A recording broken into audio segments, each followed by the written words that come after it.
Hello everyone, Seraphin here. Welcome back for more Fire Emblem Sacred Stones. When I last left you guys, we were in the middle of Chapter 12, and we're going to resume that today. It's not going to be a very long one, I'm going to be honest. This chapter is not super long, I'm already about halfway through it, so we're just going to finish it up today. We're clearing out a bunch of monsters, as you can see here, one little bit at a time. And, well, let's see who can tank better here. I think we're going to go with Ross for the tank, because they have the same defense, but Ross has a bit more luck. And he's actually a little faster, too, so we're going to do that. We're just going to walk in here and pummel these little suckers. In fact, why don't we take care... No, that's a dumb idea. Look at these moth dudes don't even hurt him. That's the funny thing, so... Let's just smack down this here gargoyle. Because everyone knows smacking gargoyles is all sorts of fun. Unless you're talking about the ones from, like, the old Gargoyles cartoon show back in the 90s. Those were awesome, and you shouldn't smack those ones because you'll get killed. You know... I don't think I've talked a whole lot about my my affinity for old TV, and by old I of course mean like the 90s, because that's when I grew up. But oh man, there's so many good shows back in the 90s. You know, it's funny too because I have a lot of fond memories of watching stuff back then, but I have a hard time thinking of anything in particular for some reason. I don't know why that is. My brain's just weird like that, I suppose, but. We're actually going to dance for Nami here, so she can get another shot at the other gargoyle there. And hopefully she will double him. She will not. No, she will not. Alright, in that case... I can probably one-shot him with the steel bow, but I gotta be careful because... Moth Doogs are going to start running through here. Yeah, she's going to get shredded if I leave her there, so we're just going to take a pot shot at this guy with the longbow. And then we'll finish him up with Franz. Or I'll just miss with the longbow. I guess that's a really interesting strategy to use. The problem is Tethys is in attack range as well. We got to be careful here. Alright, Franz, let's see if he can... No lucky. There's no way a 3% crit is happening when I actually want it to. When it's completely unnecessary, 3% criticals all dang day, but nope, not today. So we gotta get Tethys out of there. She's gonna get wrecked otherwise, so let's just rescue her real quick. That gargoyle might actually go for Sala here as a result. I mean, I honestly don't care all that much, to be honest with you guys, but... let's have Joshua mop up this Mogul here. Let's put him... right here, actually. That way he doesn't get doubled by that Doog and that Bale. It's funny, I always thought the purpley ones were the promoted ones. Maybe it's like the bright red ones I'm thinking of. There's like Arc Moguls, I think is what they are, maybe. The promoted ones. We have not seen those yet. Interesting thing about the promoted monster classes is they don't actually look any different. They're actually the exact same appearance. They just have different color schemes, usually. So, for example, when you look at... I guess the Revenants and the Entombed look a little different, but not dramatically so. But, like, Whites versus Bonewalkers look exactly the same. Bales and Elder Bales look the same. Tarvos and Milduins look the same. Moguls and Arc Moguls look the same. The Moth Doogs and their promotion, that I will not try to pronounce because it's something weird. I guess we'll look there when we get there. They are actually very different. The promoted versions of Moth Doogs are like Cerberus. They have 3 heads. So that's pretty cool. Other than that, though, there's not a lot of difference between the promoted versions of the monsters and the non-promoted ones. We're going to put Garrick off to the side here so I can heal Tana. La Rochelle doing some healing work up here, because that's her job. We're going to get Erica out of harm's way so Gilliam can tank these here gargoyles. Sala might get poked a little bit, and honestly, I don't really mind that too much. He's got enough defense, he'll be able to handle it. He's certainly not going to be getting doubled by any monsters. There's very few monster classes that are fast enough to not be doubled, let alone double themselves. The only exception to that, I think, is the Moth Doogs.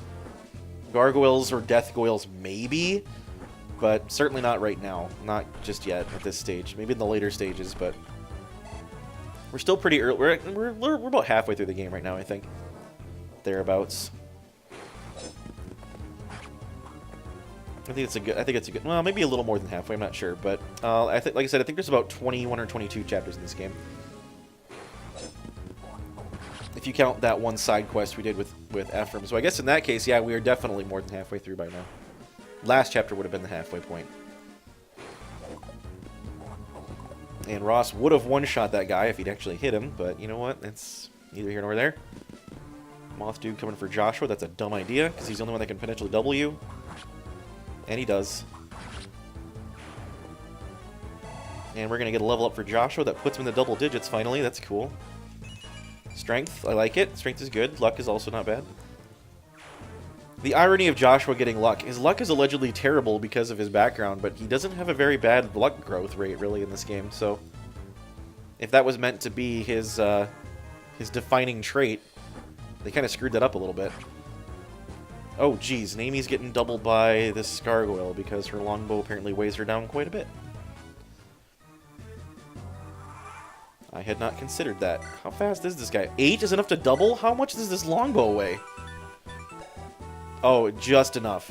Just enough. Alright, well, in that case, let's just finish this guy off. That was annoying. Silly flying beasts of speary stupidness. Anyway, let's have Ross take down Senior Mothduke here now. Hopefully he hits him this time. Sure does.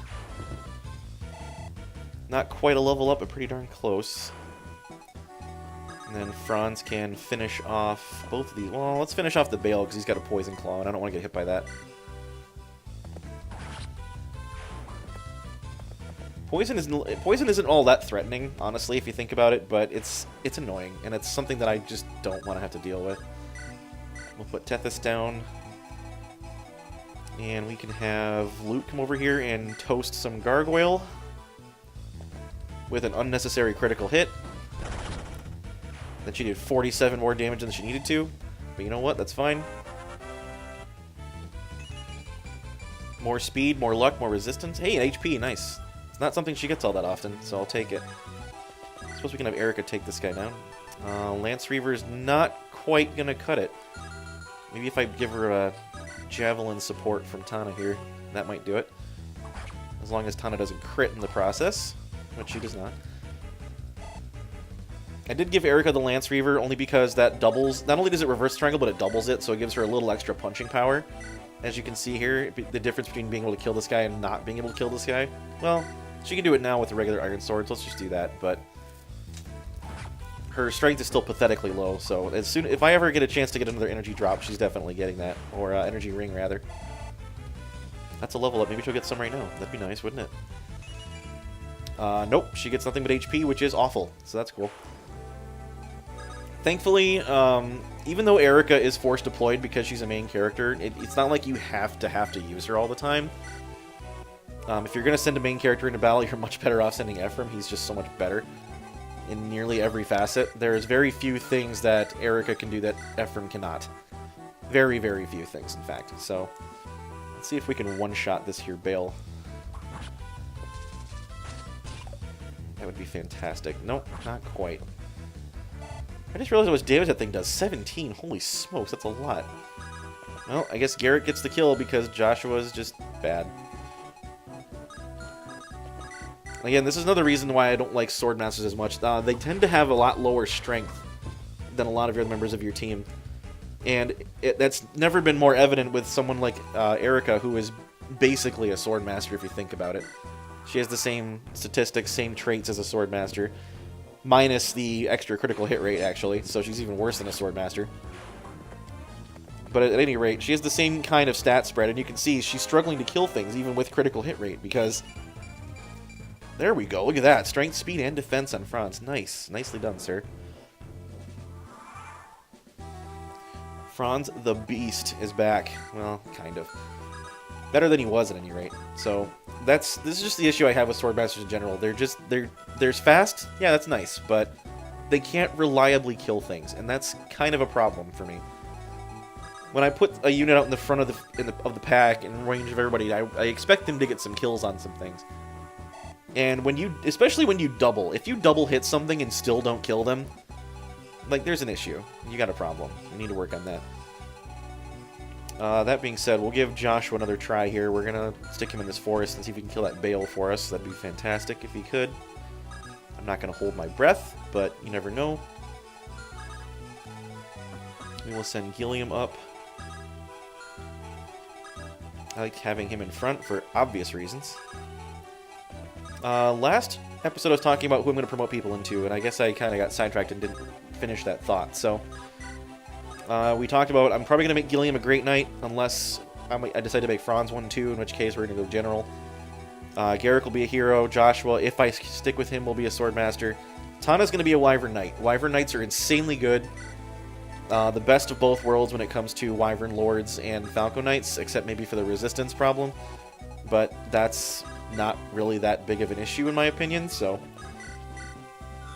Namie's going to be a Ranger, for sure. Ross will be a Berserker. Franz, either Paladin or Great Knight, I haven't decided yet. Ooh, Defense and Resistance for Tethys, nice. Just in case. Erica's fourth promoted to a Great Lord, there's nothing you can do about it. Loot, that's a tough call, so... Actually, it's not in my opinion. So, Loot has the option of promoting either to a Sage or a Mage Knight, which is another new class in this game. And Mage Knights are mounted magic users. So they're like, it's basically a Valkyrie from FE7. They have staves and they have anima magic. And you might be wondering what happened to Valkyries. Well, Valkyries are still here, but they use light magic now instead. So if you want anima mounted magic, you go Mage Knight. If you want light mounted magic, you go Valkyrie. There is no dark magic mounted unit. The only dark magic users are Druids and the new unit called a Summoner, which we do not have access to at the moment, but that'll change later. This Tarvos has an axe, if I'm not mistaken, so we can put Joshua there to draw him out. Joshua continuing to waste units on his killing edge and not killing anything with it. Let's see, Ross and Franz and Namie and Tana and Loot. Okay, so a lot of people are still level 12. Is anybody close to leveling? Namie is. Let's see if she can finish this guy off. Just enough.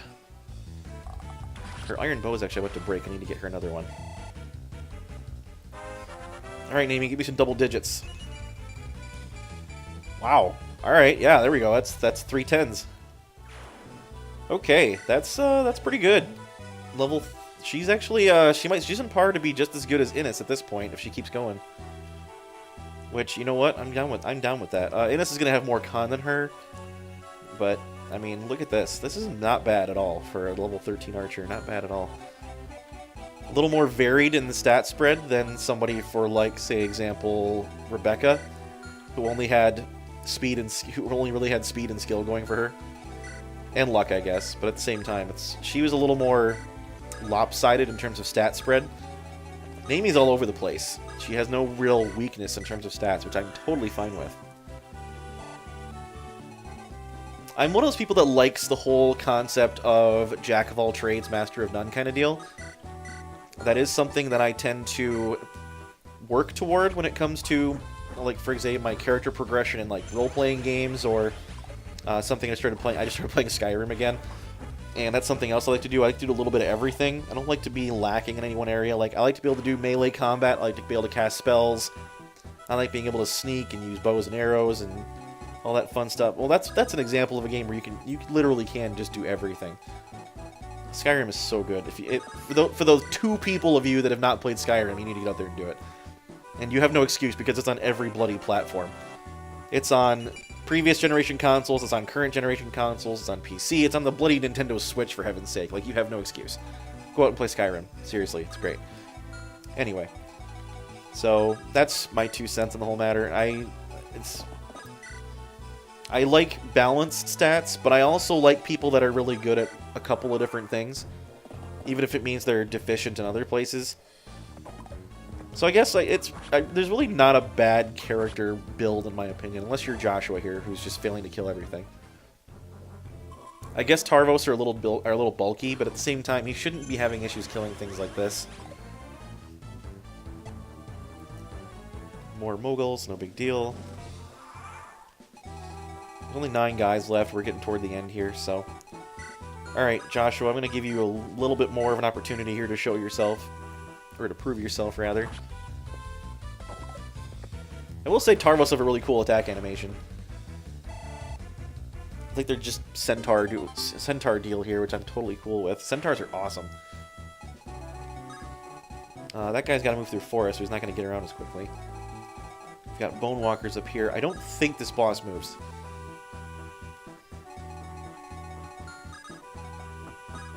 Let's find out here. Give me 1 second. Yeah, I don't think so. If he was going to move, he would have done it by now, I imagine, right? Let's see. Let's pick this guy off with Tana.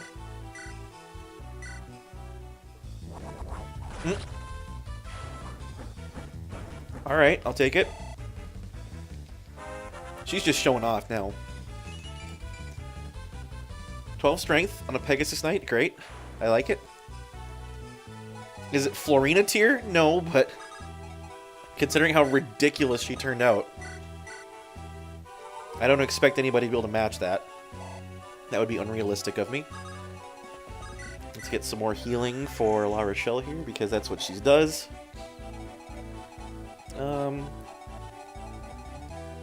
Now we're just healing people for the sake of healing them because they have 1 hit point missing. But you know what? I'll take whatever experience I can get for my healers. Oh, she did level up once already. Durr, I knew that. She got defense and resistance. That's something they don't see a whole lot on her, is defense growth. Which, again, not complaining. I will take whatever defense growth on my squishy magic casters that I can get. That's another thing, too. I used to really like caster classes as a rule when it came to fantasy, but as I've gotten more experienced in the genre, I've decided that they're not quite as much as my deal. Now, here's Ewan, by the way, and you can hear the music, meaning that we're going to recruit him.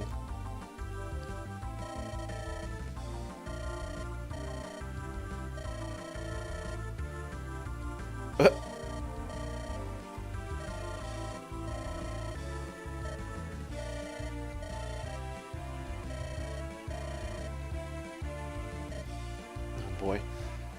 So here we get Ewan. Ewan is the last of the trainee units. He is a pupil. Oh man, he has an energy ring. Oh, that's fantastic. I totally forgot about that. So Ewan is the last trainee class. He is a magic trainee class.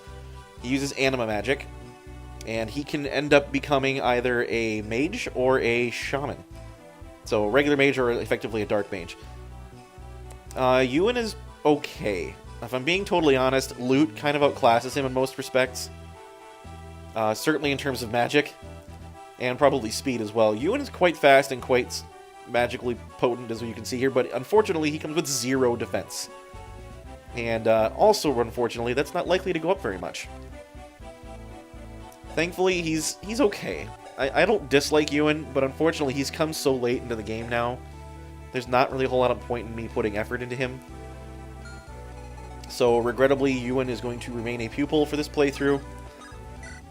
I already have loot as my anima user, and I've already got a couple of decent magic casters in the form of Molder and La Rochelle, and, you know, it's just no point. A staff? Oh, a barrier staff. Perfect. You know who's going to be using that? That's going to be Little Miss La Rochelle using the crap out of that barrier staff. And here we have some more gargoyles flying in. Reinforcements, so to speak. Tana has capped speed, which is incredible. Let's get Gilliam moved up so we can deal with these bone walkers. As for that Tarvos, we'll let Joshua deal with him. And we're going to have loot on standby to help with those guys. Nami can go over here, get ready to fight some gargoyles when they fly in.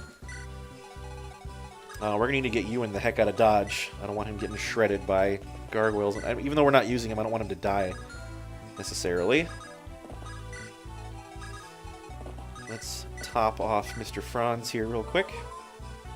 I probably should have bought another heal staff for her. I didn't think about that.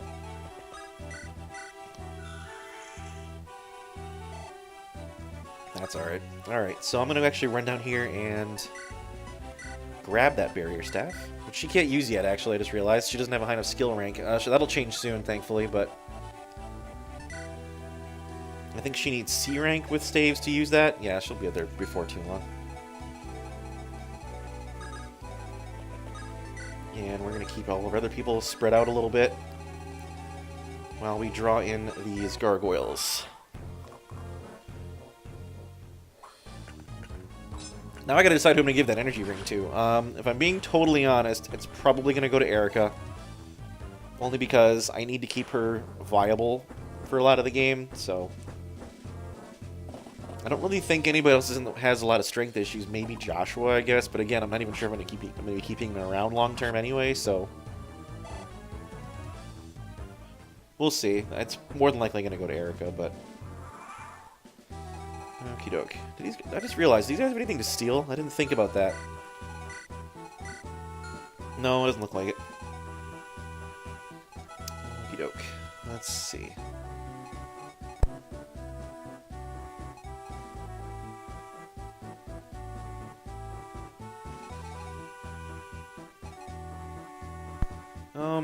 Let's have Joshua finish this guy off real quick. Just because I want him out of my way. That'd be another level up for him, actually. That might turn out to be good. Okay, strength, there we go. More speed, more luck. Not bad. I will take it. As for these chuckleheads, let's see. They got a decent attack range, but not spectacular. Why don't I just draw them out with Tana? Who else is hurt that I can heal with La Rochelle real quick? Tethys needs an HP point, doesn't she? Let's switch to the men's staff, because that actually gives more weapon experience, and that will allow her to get to C rank quicker. And then I can start using that barrier staff to give her some extra experience. That actually levels up quite quick. She's going to get at least 2 or 3 levels out of that barrier staff. Which I'm A-okay with. Top off Erica. Oh yeah, that bumped her up quite a bit already. Like maybe 2 or 3 more uses of that and she'll be at C rank, so that's good. Much more gargoyles over here. I totally missed that. Alright, so we'll let them come here. Let's get Ross moved up. Alright, get at me, you flying freaks. Now, Tana might not even kill any of these guys unless she crits them. Which is fine, because she's already a decent level and I want to spread the love around with the experience points, so... Excuse me. Well, that was lame. 27% hit. Not cool. Not cool. I think that one in the far back has a javelin, too, so they might all be able to hit her. Nope, not that one. That's fine. She dodged. Alrighty, let's see if we can't mop up this mess of dudes here real quick. As I learned, this longbow is very heavy, so I don't want to keep them in range of her for too long here. But unfortunately, nobody else can really get within range to shoot at those guys. So we'll just have her poke at the other one, now that they've been sufficiently softened up. And we'll see if Tana can't kill one of the other ones with her Iron Lance. I think she might be able to. Maybe not. Oh, she's just shy. That's irritating. Let's take out the... hopefully take out the Steel Lance guy with maybe a lucky crit. That'd be cool, wouldn't it? Not gonna happen, but... Nope, not quite. That's alright, I think we'll be fine. I'm gonna trade that longbow away from Nami, though. Just because I don't want her getting wrecked. Let's do that instead. We'll park Franz there to protect Tethys. Who else is in need of topping off HP-wise? Joshua does. Reverting to the old trusty rusty mend staff. Completely unnecessary, but... Alright, who needs that level up from that Entombed? I suppose Joshua's lagging behind a little bit. We can let him have it. Yeah, that's fine. We'll let him kill him.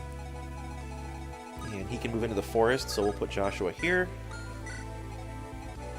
I'm guessing this Bone Walker doesn't move because, well, he hasn't moved. So we'll just send Gilliam in to deal with him, and then Gilliam can take a stab at the boss as well. Oh, geez. The boss does a decent chunk of damage there. That's fine. I don't think he'll be that threatening. He's not going to double Gilliam, which is impressive. For Gilliam, I mean. Very impressive that he doesn't get doubled by him. Loot is not quite fast enough to double hit with anything other than the basic Fire Tome. That's not that big of a deal.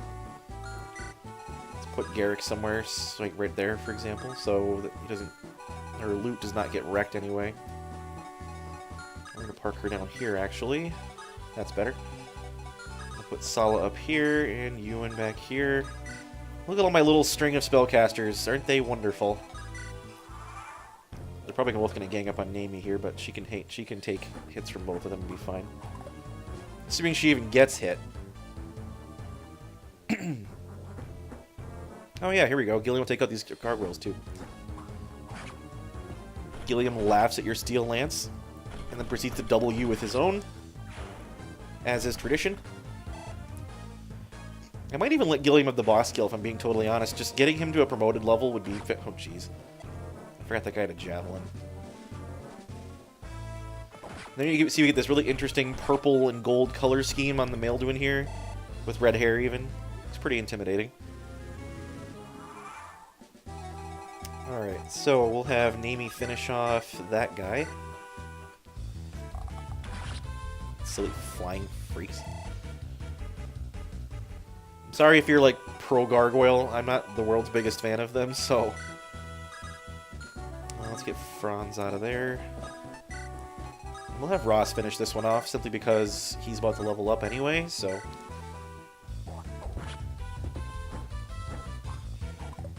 Yep, no worries.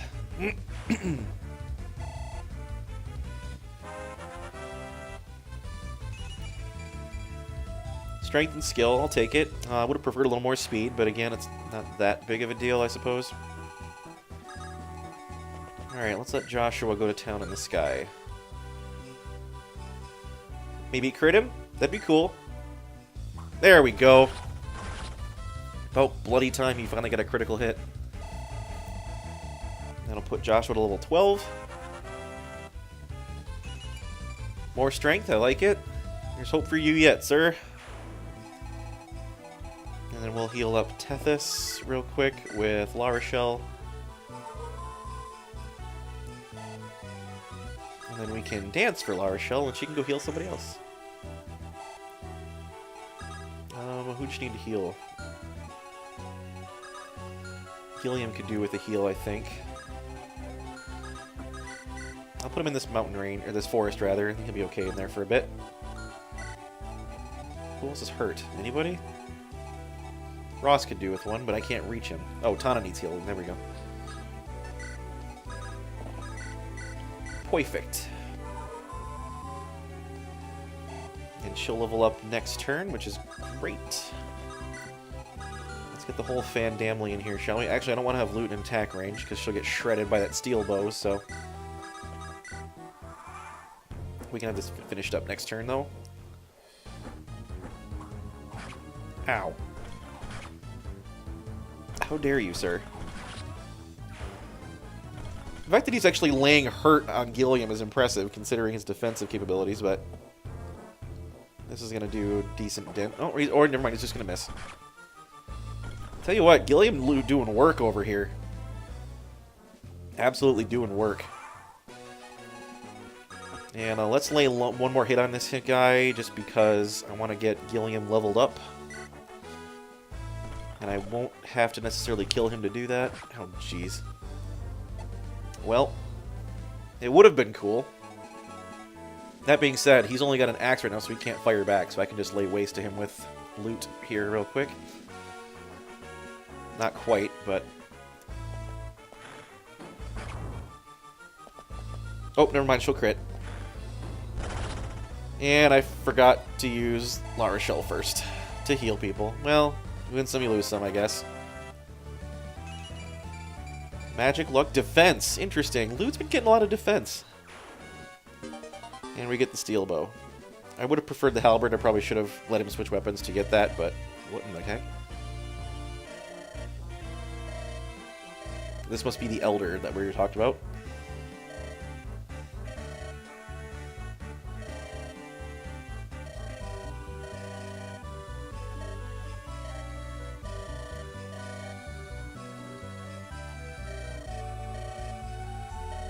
great dragon.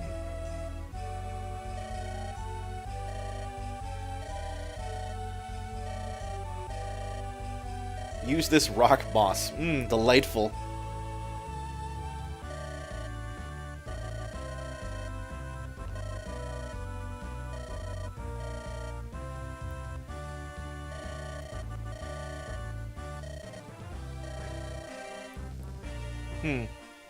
Well, seems nice enough, lady.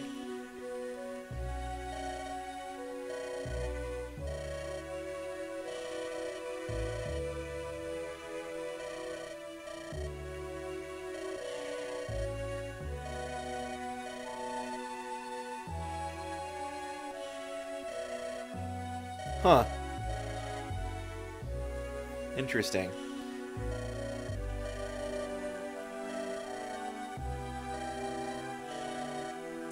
This great dragon sounds awesome.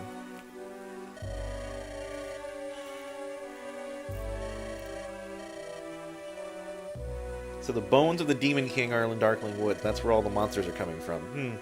Seems a little too convenient.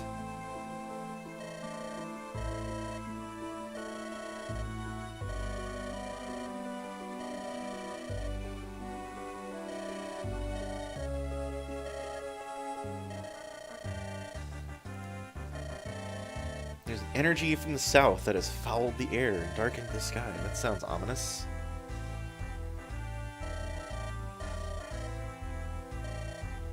So Sala is the village elder's grandson.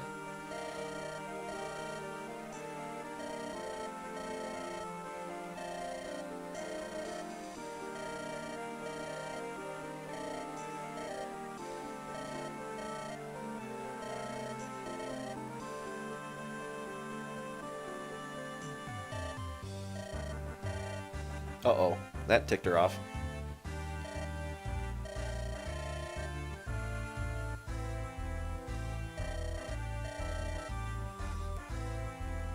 Huh. So, does that mean Myr is the Great Dragon?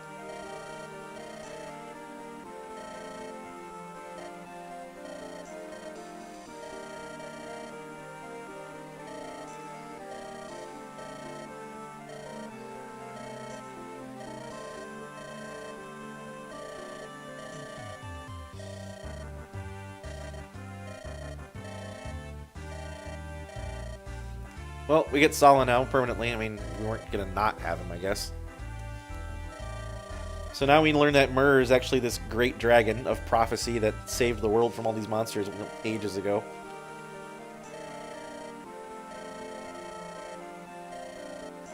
He's not very personable. That's putting it mildly. At any rate, so now we get a little more exposition going in. There is something happening from Grotto that has caused all these monsters to spread out from their place of origin. And that's where Myr is going to look, because she's apparently a Great Dragon of Awesomeness. Spoiler alert, she totally is. At any rate, we'll get more into the Great Dragon of Awesomeness and what that entails in the next episode. So until that time, thank you all very much for watching. I really do appreciate it. And I will see you in the next episode. Until that time, this has been Seraphin. Stay classy, internets.